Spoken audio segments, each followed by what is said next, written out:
How to recover deleted photos, videos, and chats on Snapchat. Let's get started. First, launch your Snapchat app. Your camera will open up. Now click on the Bitmoji icon given at the top left. Then head over to this settings option. Once you're over here, scroll all the way down.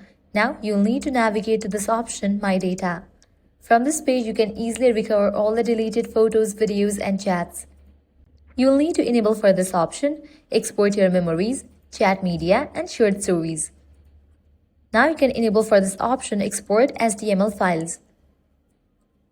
From here, you can check in for the data that you want to download.